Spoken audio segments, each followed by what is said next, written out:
Patriots defense is not fixed. 84, I wanted him to take off that jersey for the Bucs. The Bucs tight end, I wanted him to remove that 84 because he was making all 84s look really, really bad. And he's pretty good, actually. And Jameis didn't play particularly well. You look at his numbers, Skip, and you're going to see, okay, he got a touchdown, 330-plus yards passing, but he missed Deshaun Jackson on a go route that he had him. He was inaccurate, to say the least. Yep. So, and they gave up, the Patriots defense gave up another 400-plus yards. First team in NFL history, 5 straight 300-yard passing games. That's not good. That's not good, Skip. Coach Belichick can't be pleased with that. I think you will agree with this. Tom Brady's not playing the 42. Tom Brady's on pace to get sacked more. He got sacked more in the first five. Not because of his level of performance. He's not going to be able to withstand those hits. Skip, he's gotten sacked more in 5 games than he did the entire season last year. It's 16 to 15 last year. He's on pace to get sacked 51 times, which will be 10 more than any other point in his career. Can you imagine 51 sacks on a 40-year-old body? If I'm a defense, I'm going to hit Tom every chance I get. I want him to pick himself up off the ground, penalty or not. I'm not going to try to injure him. I'm not going to try to hit him in his knees. But if I can shove him down, Skip, if I get a chance to, get on him, he gets the ball away and I can fall on top of it, I want him to get out from up under me. That's the way I'm going to approach Tom Brady. Yep. The Patriots are sloppy. They got 2 personal fouls right before the end of the half.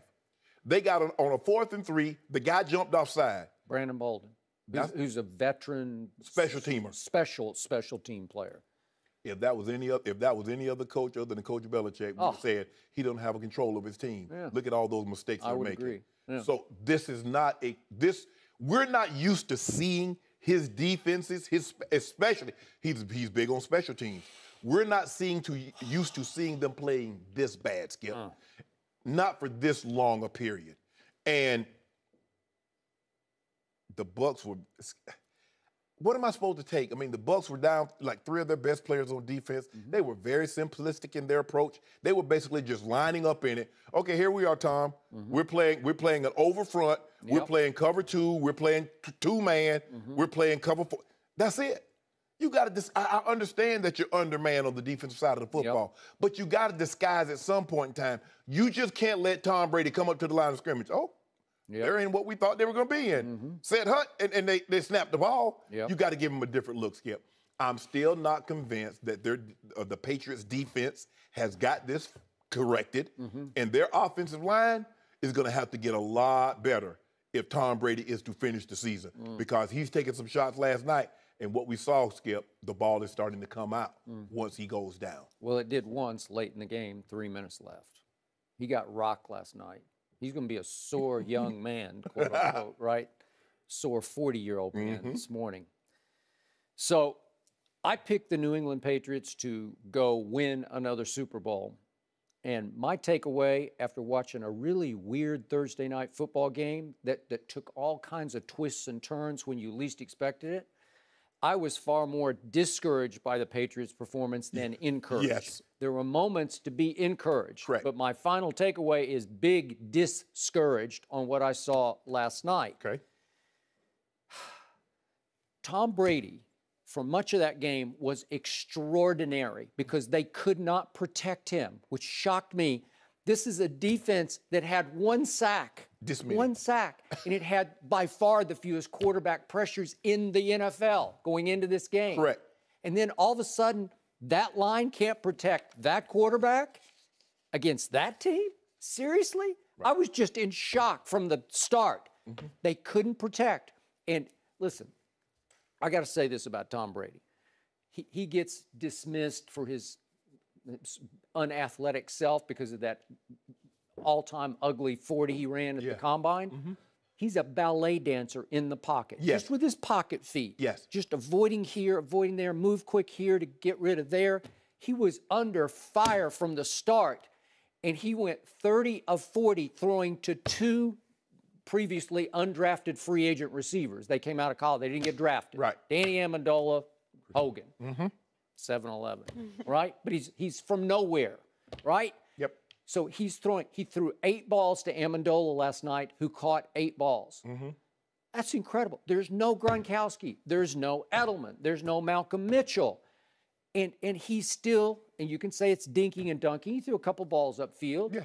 But 30 of 40 for 303 when you're under fire like that and having to dance in the pocket, move and get rocked. And not one to the tight end. Not one.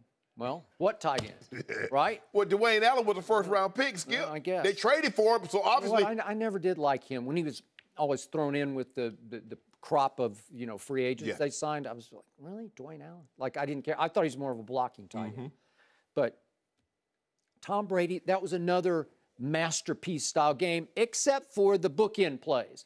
Because early on, Brady threw the ugliest interception I think I've ever seen him throw, and it was in the first series of the game, and I swear it looked like the ball slipped out of his hands. That's how bad it was, because he set up and he wasn't under fire. Do we have that play? And the ball looks like it just sails. He misses Hogan by, what, 8 yards high and behind him? It's like so far behind him. I was looking like, what happened? That's not Tom Brady. And then finally he got hit so much that he gets blindside strip sacked at the end with 3 minutes left. Right.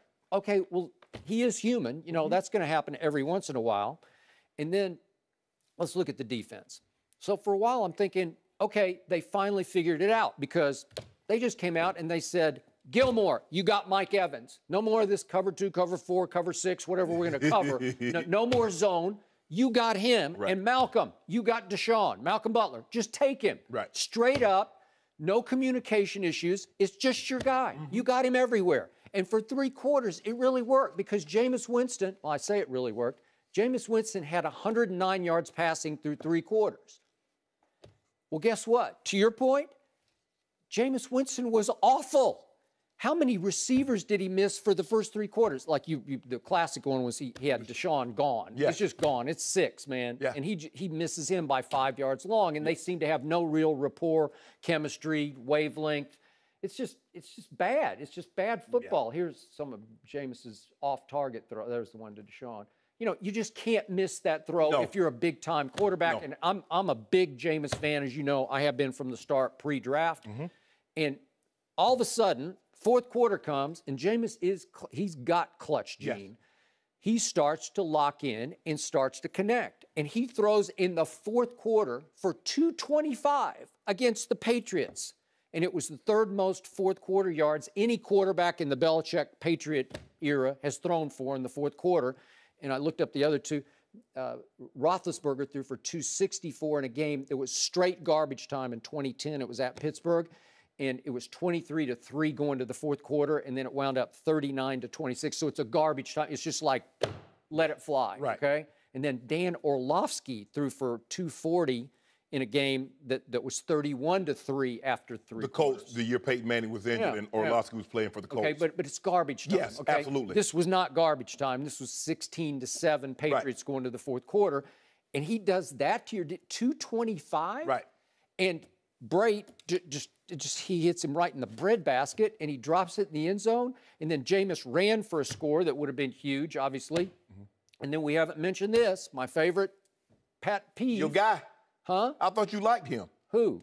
Nick Folk. The kick. I don't like any kickers. This is my forever pet peeve.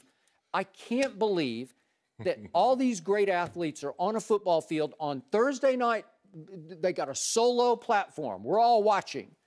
And the game is decided by 2 little guys who run on the field who have little to nothing to do with the sport of football, neither of whom could make a football team, right? Other than kick, huh? Other than kick. I just don't like it. It's wrong. It's insane. It's irrational that these 2 guys decided the game because the Patriot little guy, he makes all 4 of his. Yep. And the little guy who kicks he's not really that little, but he's not a big athlete, obviously. He's not a football player. Nick Folk, who's bounced around, he's just psychologically gone south. And once you go south, you are done. Yes. You are finished psychologically. And my friend Jay Feely reported on CBS that he had studied him before the game, kicking toward that end, and he'd missed all 6 of his kicks to the right. So he tries 56-yarder into the wind. He misses that to the right. And then he goes, 49 and 31 he misses. Okay, so the 56 will forgive him, Skip. Okay, I do, 56, but the 49 and 31, they're game winners. But they're not even close, though, Skip. If they hit the upright, or they just barely lost it. Yeah, it's just like if you know golf. If you lose your golf swing, you just lose it. You can't drive the ball in the fairway. You're cooked. Like Charles Barkley. Yeah, like Charles Barkley. I mean, I don't even know what that is. That needs therapy. That's like... Skip, I woke up early this morning, had to go to the bathroom, and I checked my phone. I was looking to see if he was on the waiver wire. Nick Folk. Well, how can he not be? But if you have to cut bait. If I'm him, because I really like those uniforms. Those color rush was nice at Tampa. I'm taking mine because I know they're going to release me.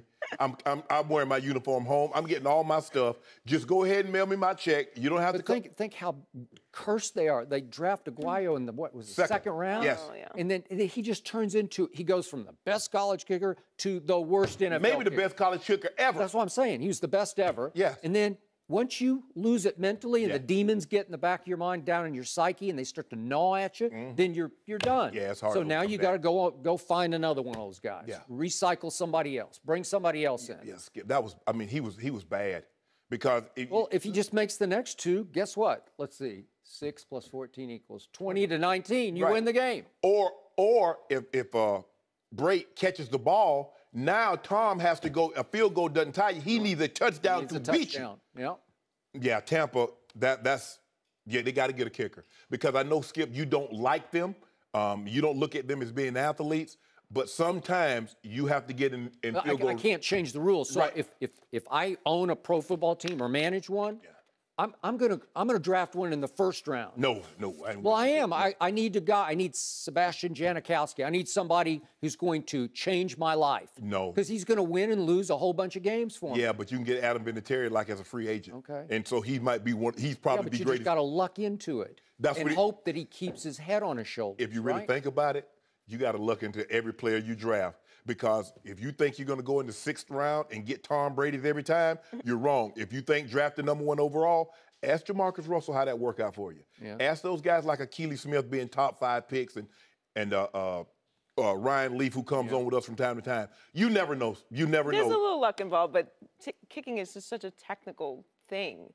Well, if you stop making coffee and trying to make trick shots, they're trying to kick a ball 50 yards into a barrel. Shannon, you know that there's direct deposit now, right? You don't have to go get his check if they cut him. They don't have to mail it to him. I'm sure they already have the wire set up. Thanks for watching. Subscribe here to get the latest from the show. Be sure to check out more of the best clips from Undisputed, or go watch a few segments from the newest show on FS1, First Things First, with Chris Carter and Nick Wright.